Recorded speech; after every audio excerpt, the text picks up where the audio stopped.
Et nous allons voir ensemble aujourd'hui le dernier psaume de notre série. On a fait une série de 4 prédications sur les psaumes et aujourd'hui nous allons voir le psaume 145 et j'ai titré ce message « Gloire à Dieu ». Et nous allons voir ensemble comment, à travers ce psaume, David proclame, loue et remercie le Seigneur. Mais d'abord, les enfants. C'est quoi? Ça veut dire quoi? Gloire à Dieu. Qu'est-ce que ça veut dire glorifier?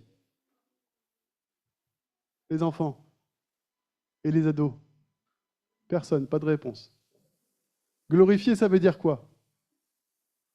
Vous savez pas? Les adultes, ça veut dire quoi glorifier? On utilise beaucoup ce mot-là, mais qu'est-ce que ça veut dire? Adorer, célébrer, rendre hommage, reconnaître sa puissance, sa grandeur. Pardon? Le proclamer, oui. Glorifier Dieu, c'est reconnaître combien il est grand, bon et proche de nous. Et dire, c'est le dire, effectivement, le proclamer, le chanter, mais aussi le vivre. Et c'est ce que le psaume 145 va nous aider à faire aujourd'hui. Et je vous invite à ce que nous le lisions en entier ensemble, même si nous avons déjà commencé ensemble. Je vais lire dans la version de la Summer. « Je t'exalterai, ô mon Dieu, mon roi. Je te bénirai jusque dans l'éternité. Tous les jours, je te bénirai et je te louerai jusque dans l'éternité. L'Éternel est grand et très digne de louange. Sa grandeur est insondable. Que chaque génération dise à celle qui la suit combien tes œuvres sont belles. Qu'elle publie tes exploits, l'éclat de ta gloire et de ta majesté. Pour moi, je méditerai le récit de tes prodiges. Qu'elle parle ta force redoutable, et moi, je proclamerai tes hauts faits. Qu'elle évoque ta grande bonté, qu'elle chante ta justice. L'Éternel est plein de grâce et de compassion, lent à la colère et riche en amour. L'Éternel est bon envers tous les hommes, plein de compassion pour toutes ses créatures. Que toutes tes œuvres te louent, Éternel, et qu'ils te bénissent ceux qui te sont attachés. Ils diront la gloire de ton règne et proclameront ta force.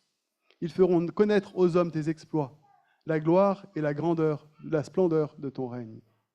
Ton règne s'étend sur tous les temps et ta seigneurie dure d'âge en âge. L'Éternel est fiable en tout ce qu'il dit.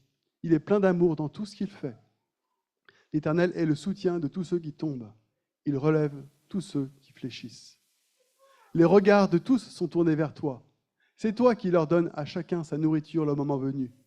Tu ouvres ta main et tu combles les désirs de tout ce qui vit.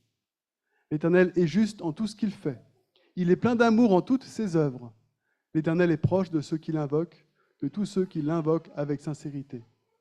Il accomplit les désirs de ceux qui le craignent. Il entend leurs cris. Il les délivre. L'Éternel garde tous ceux qui l'aiment, mais il détruira tous les méchants. Je dirai les louanges de l'Éternel. Toute créature le bénira éternellement, pour sa sainteté, jusque dans l'éternité.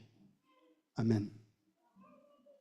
Et la première chose que fait David dans ce psaume, c'est de proclamer la grandeur de Dieu. Je vais inviter les enfants à s'asseoir et à rester calmes. Je pense que vous avez déjà fini 2 pichets d'eau, ça va suffire. Et on va écouter ensemble. Je t'exalterai, ô mon Dieu, dit David, mon roi, je te bénirai jusque dans l'éternité. Tous les jours, je te bénirai et je te louerai jusque dans l'éternité. L'Éternel est grand et très digne de louange. Sa grandeur est insondable. Le psaume commence par quel mot? Je. Je louerai l'Éternel, je t'exalterai, je te bénirai. David ne dit pas en général, il parle de sa louange à lui. Il parle de ce qu'il fait, il parle de la louange qui peut être collective, mais en l'occurrence, il parle de la louange qu'il a lui pour le Seigneur. La louange commence dans le cœur, dans la prière quotidienne, dans la reconnaissance simple. Dire merci à Dieu le matin, reconnaître qu'il est roi dans ma journée et prier quand j'ai peur ou quand je suis dans la joie. Je ne suis pas en train de dire qu'il faut être en prière du matin jusqu'au soir et prier en continu. On doit avoir une vie de prière. Pas comme certaines personnes, ça peut être aussi un appel qui se mettent à part et qui passent des journées entières à prier. mais dans notre vie, dans notre journée, savoir reconnaître à travers tout ce qu'on fait la main de l'Éternel, le remercier, le louer, l'appeler à l'aide parfois, et tout au long de la journée, reconnaître sa grandeur, reconnaître la grandeur de Dieu dans tout ce que nous faisons. Les enfants, est-ce que vous dites, avant de vous coucher, « Merci Seigneur pour cette journée » ? Est-ce que ça vous arrive de le faire ? Oui, là-bas ? Qui d'autre, parmi les enfants, dit merci à Dieu le soir ? Ah, il y en a pas mal. C'est important de remercier Dieu pour tout ce qu'il a fait pour vous dans la journée. Et est-ce que vous priez, vous remerciez le Seigneur avant de manger pour ce qu'il vous a donné ? Ça, on le fait souvent dans les familles chrétiennes. Mais est-ce que vous le remerciez après le repas pour lui dire que c'était bon ? Ah, ça dépend. Merci Karen de préciser. Merci pour les brocolis. Est-ce que vous remerciez le Seigneur parce que vous avez joué avec des amis aujourd'hui ? C'est ça, remercier Dieu chaque jour. C'est voir... Oui, Anna ? Ah, tu lèves la main. C'est voir que dans tout ce que nous faisons, Dieu est à l'œuvre. Dans ce qu'il nous donne à manger, dans les amis qu'il nous donne, dans ce que nous faisons au travail, dans nos réussites au travail, dans nos difficultés, quand il nous en sort, ou dans les relations avec nos collègues. Dieu est là et nous pouvons le remercier pour toutes choses ou lui demander parfois de nous aider quand les situations sont difficiles. Et donc, Dieu, la première chose, c'est que à travers ce psaume, on voit que David a une prière personnelle et quotidienne, en continu, avec Dieu. Et c'est ce que Dieu nous appelle à faire aussi, avoir une vie de prière. Mais c'est aussi une louange, la grandeur de Dieu qui est transmise aux générations. Que chaque génération dise à celle qui la suit combien tes œuvres sont belles, qu'elle publie tes exploits, l'éclat de la gloire de ta majesté. Et nous avons vu aujourd'hui à la garderie, à l'école du dimanche, à l'atelier des dimanches, à la jeunesse, le travail de ses frères et de ses sœurs qui transmettent dimanche après dimanche la parole de Dieu. La louange ne s'arrête pas à nous. Nous devons louer le Seigneur, nous, mais elle doit passer à la génération suivante. Et ce verset-là, c'est un appel clair à la transmission, au relais. On le voit dans le Deutéronome, c'est aussi un des enseignements de Dieu à son peuple. Transmettez ce que je vous ai dit de génération en génération. Transmettez mes hauts faits. Rappelez-leur ce que j'ai fait quand je vous ai fait sortir d'Égypte. Et effectivement, il y a une responsabilité collective de transmettre. Mais je crois que ce verset s'adresse d'abord aux familles. Ce sont les parents et parfois les grands-parents, les grands frères, les grandes sœurs dans la foi qui doivent parler de Dieu aux enfants. Parce qu'une foi qui ne se transmet pas, et l'endroit où elle se transmet le plus, c'est vraiment dans la famille, parce qu'on est au quotidien avec nos enfants. Une foi qui ne se transmet pas, c'est une foi qui s'éteint. Une église est toujours à une génération de fermer ses portes. Parce que si la génération ne transmet pas à la suivante, la génération suivante, l'église ferme. Dans une famille, la foi est toujours à une génération de s'éteindre. Parce que les parents doivent transmettre la foi à leurs enfants. Alors on sait que c'est le Saint-Esprit qui convainc. Mais Dieu nous met quand même la responsabilité d'enseigner nos enfants, de leur apprendre les paroles que Dieu nous a transmises. Dans les Proverbes, on peut lire que nous devons enseigner dès la jeunesse à nos enfants. Et quand ils grandiront, ils se souviendront. Et c'est aussi le témoignage de Juliette tout à l'heure. Même si sa fille, s'est éloignée de Dieu, elle a toujours ce fil conducteur qu'elle a reçu, de groupe de jeunes, mais aussi avec sa mère, dans sa famille. Les enfants, quand papa et maman vous racontent une histoire de la Bible, ils ne font pas juste de la lecture. Ils sont en train de vous passer un trésor. Et un jour, les enfants, ce sera à vous de le transmettre aussi. À vos enfants, peut-être, ou à des copains, ou à des petits frères, des petites sœurs, ou peut-être à l'école du dimanche. Et nous avons ce devoir de transmettre l'amour de Dieu, la bonté de Dieu et tout ce qu'il est à nos enfants de génération en génération. Proclamez aussi aux hommes et aux femmes, dans le sens large, hommes, qu'elle parle de ta force redoutable, et moi je proclamerai tes hauts faits, qu'elle évoque ta grande bonté, qu'elle chante ta justice. Il y a une dimension aussi publique à la louange. Le croyant ne peut pas garder ce qu'il sait de lui, sur Dieu en lui-même uniquement. La louange doit se voir, elle doit s'entendre, on doit la proclamer dans les rues, à l'école, au travail, dans les conversations. Alors, je ne suis pas en train de vous dire de prendre un mégaphone et d'aller hurler dans la rue, ce n'est pas le message. Mais quand on parle avec les gens, quand on a des discussions, quand on a des discussions avec nos voisins, quand on a des discussions avec des collègues, nos paroles aussi doivent annoncer les louanges de Dieu, annoncer la gloire de Dieu et montrer, expliquer tout autour de nous, proclamer tout autour de nous que Dieu est grand, qu'il est bon, qu'il est plein d'amour et qu'il a été là pour nous et qu'il est là aussi pour tous les hommes qui veulent le suivre. Nous ne sommes pas différents d'eux, si ce n'est que Dieu nous a fait la grâce de nous sauver. Et il peut la leur faire à eux aussi. Louer Dieu, ce n'est pas juste chanter dans l'Église, mais c'est annoncer sa grandeur dans le monde. Si Dieu, les enfants, fait quelque chose d'incroyable,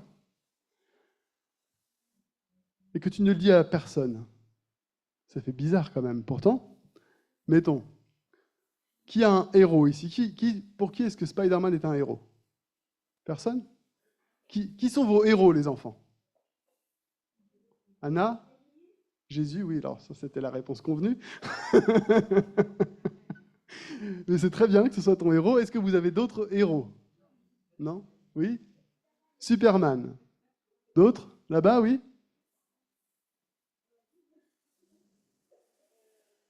Oui? Pardon? Luffy? Iron Man? Oui, vas-y? J'ai pas entendu. Black Panther. Bon, si Black Panther vient te sauver, tu vas le dire à tous tes copains? Non? Tu vas le garder pour toi, tu vas rien dire. Si Iron Man vient te sauver, tu vas le raconter à tout le monde? Bah oui. Théophile, si Luffy vient te sauver, tu vas le raconter à tout le monde? T'as rien dit. Si votre héros vient vous sauver, vous allez le raconter à la terre entière. Eh bien, Jésus vous a sauvé. Jésus, c'est le véritable héros. Ce n'est pas un héros d'un conte de fiction. C'est un héros bien réel qui nous a sauvés. Et les enfants et les adultes, nous devons annoncer au monde entier qu'on a un héros qui nous a sauvés. Les enfants, est-ce que vous pouvez me raconter une chose que Dieu a fait pour vous cette année? Oui, Anna. Il t'a aidé pour les devoirs. Je pensais que c'était moi, mais Dieu à travers moi.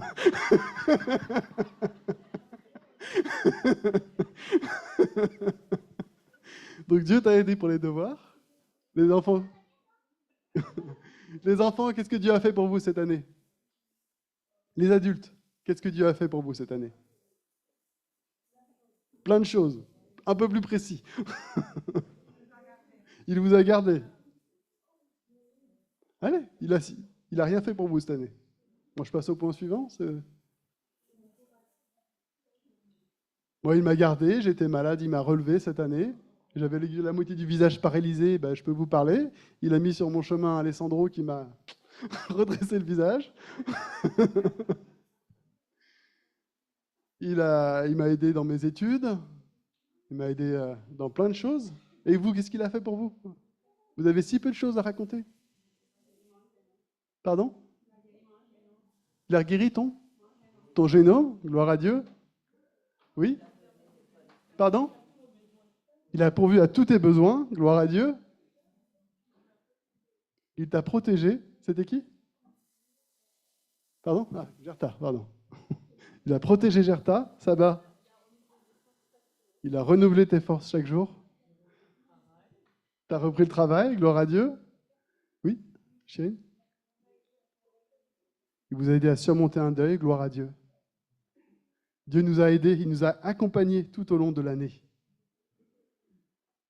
Ne taisons pas sa grandeur. Ne taisons pas les belles choses qu'il a fait pour nous aussi. Racontons-le. Incarnons-le. Cultivons une vie de louange personnelle, communautaire. Transmettons la louange aux plus jeunes. Ne banalisons pas les actes de Dieu. Dieu, ils sont merveilleux. Que nos bouches s'ouvrent pour proclamer sa gloire. Et les enfants, vous êtes prêts? On va dire tous ensemble une phrase. Dieu est grand, et je le dis haut et fort. Tous ensemble. Dieu est grand, et je le dis haut et fort. Amen. Proclamer, louer la bonté et la gloire de Dieu.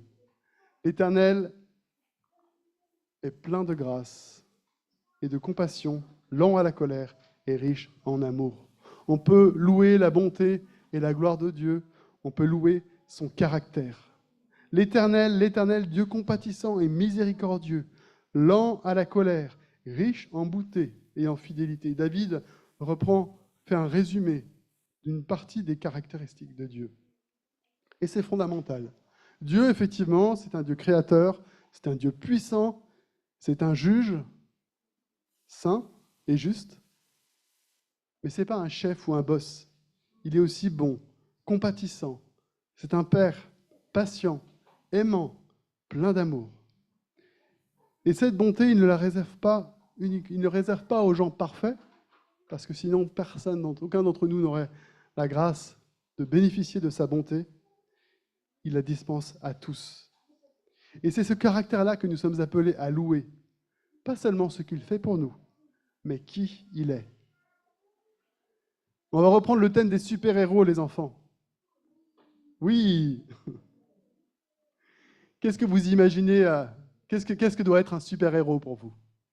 Oui? Il faut qu'il sauve des vies. Oui? Pardon? Oui. Faut qu'il vole. Faut qu'il prenne soin de tout le monde. Oui, vas-y. Faut qu'il soit fort. Eh bien, Jésus, il est tout ça. Jésus, il s'est envolé jusqu'au ciel pour aller auprès de son Père. Il est tout puissant. Il prend soin de nous. Il nous aime. Et Jésus, c'est le plus grand des super-héros.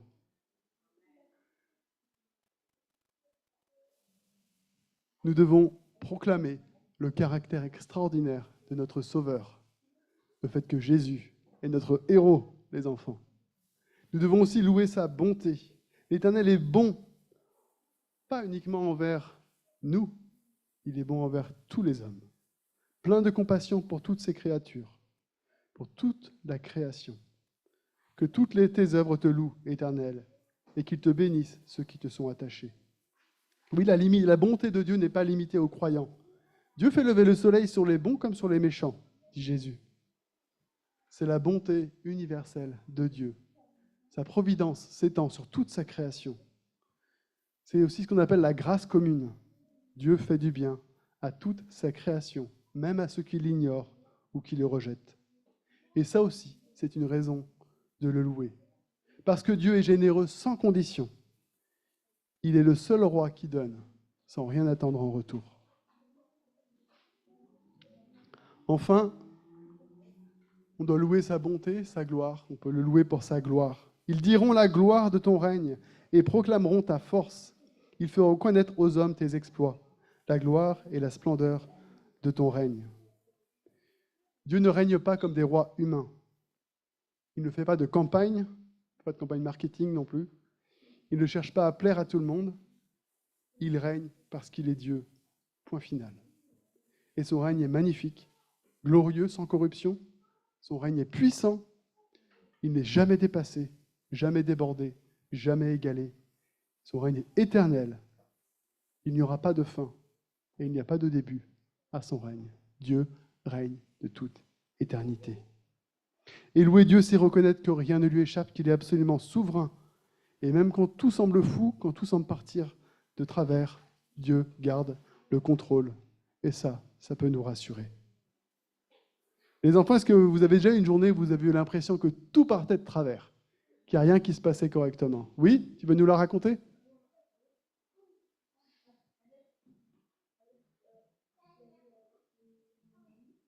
Attends, on t'entend pas.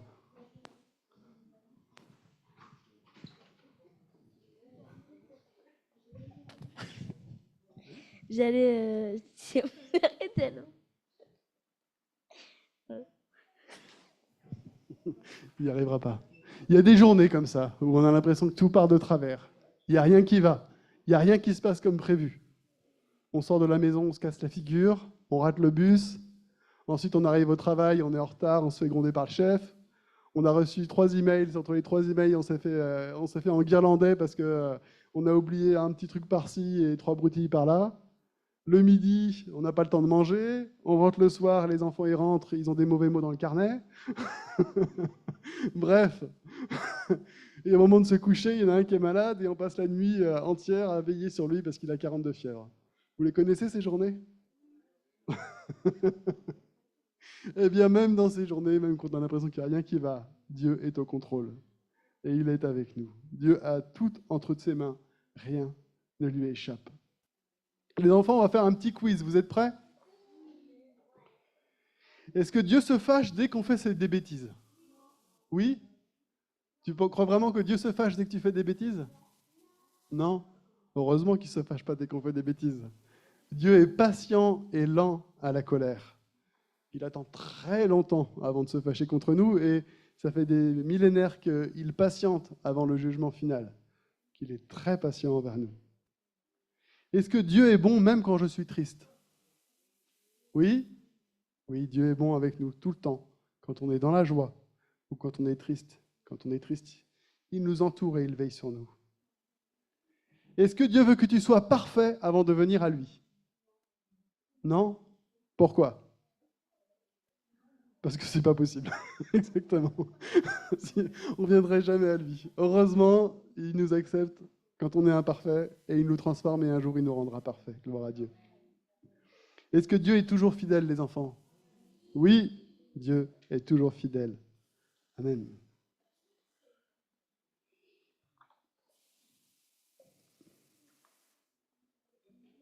J'ai mélangé mes feuilles. Alors on va dire tous ensemble. Vous êtes prêts? Dieu est toujours bon. On reprend parce que vous n'avez pas suivi. Dieu est toujours bon. Amen. Enfin, David, à travers ce psaume, remercie Dieu. L'Éternel soutient tous ceux qui tombent. Il relève tous ceux qui sont courbés.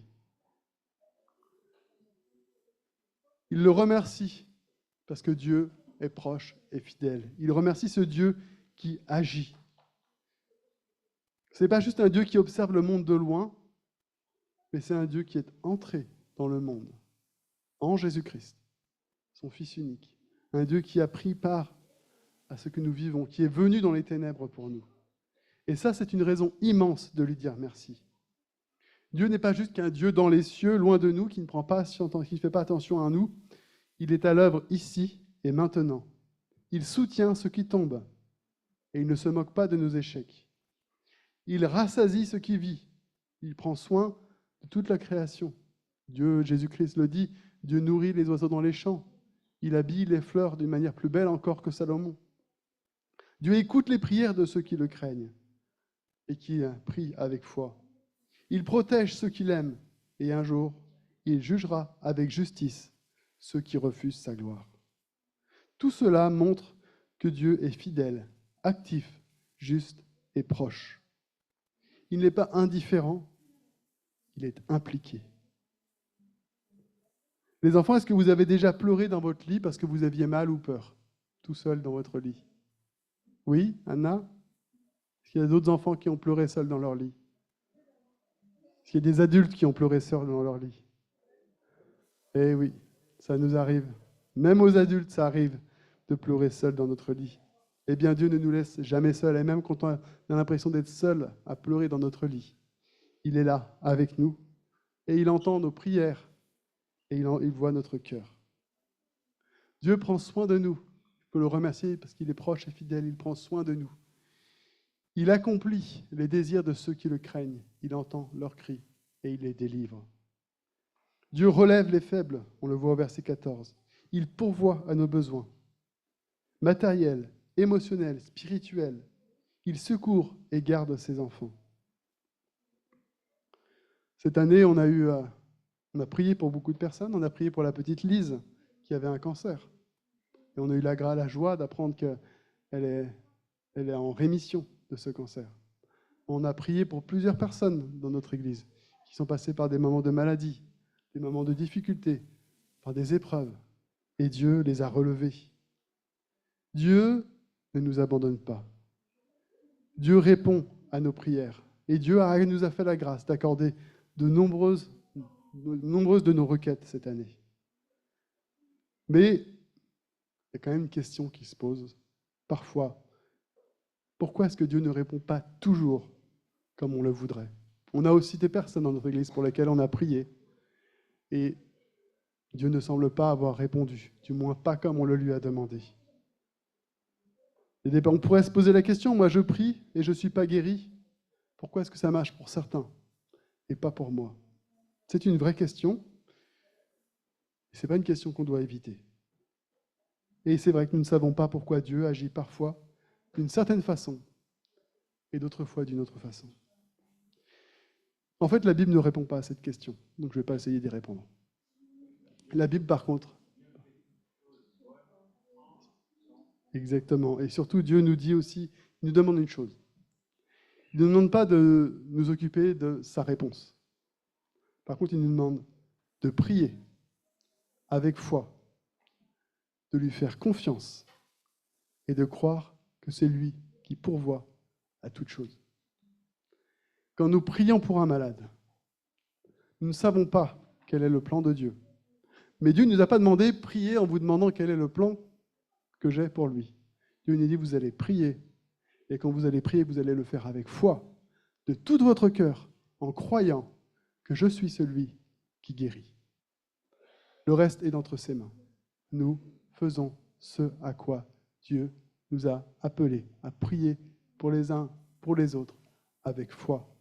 Foi en ce Dieu souverain. Nous ne sommes pas responsables de la réponse, nous sommes responsables de prier. Les enfants, c'est comme quand vous demandez quelque chose à vos parents. Quand vous demandez à vos parents, vous savez qu'ils sont capables de répondre à votre requête. La plupart du temps. Bon, des fois, vous demandez des trucs qui sont un peu farfelus. Mais en général, vous demandez des choses parce que vous savez qu'on est capable de vous les apporter. Et parfois, vos parents ils répondent oui, et parfois ils répondent non. Et parfois, ils répondent pas tout de suite. Mais, à part quand on est très énervé, c'est toujours par amour qu'on répond. Ça peut nous arriver de dérailler un peu, mais en général, on vous répond par amour, que ce soit oui, non ou plus tard, on le fait par amour. Et Dieu, il n'est pas comme vos parents. Dieu, il n'est pas pécheur. Et nous, si parfois s'il peut nous arriver de répondre de façon énervée et de répondre une réponse qui n'est pas tout à fait juste, ce n'est pas le cas de Dieu. Dieu, il n'est jamais trop énervé pour répondre sur le coup de la colère, oui ou non, en fonction de la question. Dieu, il répond avec justice et amour toujours. Et quand on prie et qu'il nous répond oui, c'est par amour. Et quand on prie et qu'il nous répond non, c'est par amour. Et quand on prie et qu'il nous répond plus tard, c'est par amour aussi. Et oui, notre rôle, ce n'est pas de tout comprendre, c'est de croire, de prier et de faire confiance. Les enfants, je vous invite à mimer 3 choses. Alors, je vais avoir besoin de volontaires. Venez tous devant, il y a 3 mimes à faire. Pas d'autres enfants? Sophie est partie aux toilettes. Vous voulez venir, les garçons? Non? Les filles, venez? Non, vous voulez pas? Non, il y a 3 mimes, mais il y a plusieurs choses à faire. Alors, le premier mime, il me faut 2 volontaires pour le premier mime. Vous 2? Alors, vous allez venir là. Vous allez mimer et ils vont devoir deviner.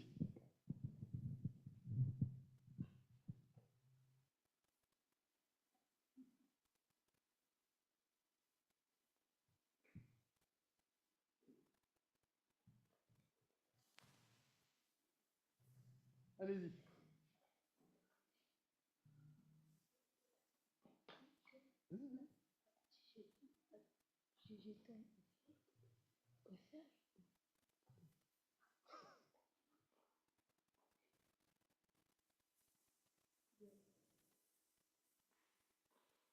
Qu'est-ce qu'ils ont mimé?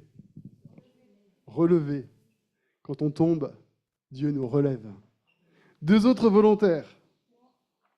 Toi et... Non, tu as déjà fait. Bien. Et toi? Allez. Hop, alors vous allez mimer.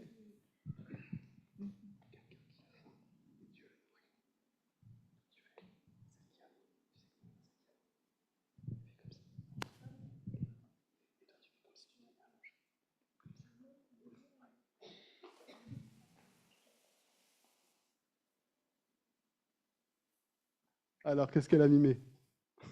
Vas-y, recommence comme ça.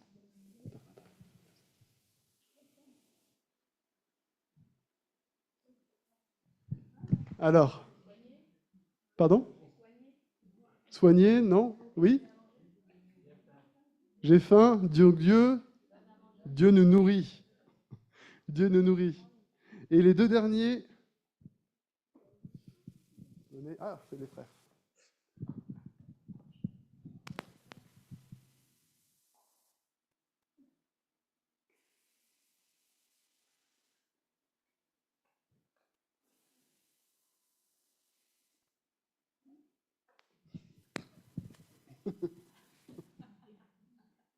Alors,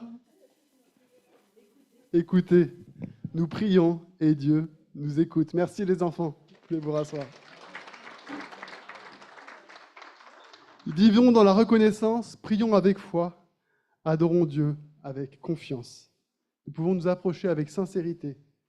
Dieu est glorieux, mais il n'est pas distant et il répond à nos prières. Tous ensemble, Dieu est proche et je le remercie. Amen. En conclusion, nous pouvons lire la conclusion de ce psaume. Je dirai les louanges de l'Éternel. Toute créature le bénira éternellement pour sa sainteté jusque dans l'éternité. Que notre voix chante la louange du Seigneur. Ou la dise tout simplement si vous n'êtes pas à l'aise pour chanter. Cette louange n'est pas seulement un chant du dimanche, c'est un mode de vie, c'est une louange qui doit traverser toute notre vie. Le psaume de David commence par sa louange et finit par la louange de tous, de l'individu à l'humanité en tout entière. C'est un appel à glorifier Dieu, ici et maintenant, dans l'attente du jour où toute langue confessera que Jésus-Christ est Seigneur, à la gloire de Dieu le Père. Philippiens 2, verset 11. Et je vous invite à terminer ce culte et cette prédication en disant tous ensemble « Gloire à Dieu pour toujours et à jamais. Amen. » Eh bien, avant que nous puissions avoir un temps de la vie d'église et les offrandes, je vous invite à prendre un dernier chant. Je vais inviter pour un dernier chant. C'est... j'ai perdu ma page. Comment ne pas te louer? Je vous invite à vous lever, nous allons chanter ensemble. Comment ne pas te louer?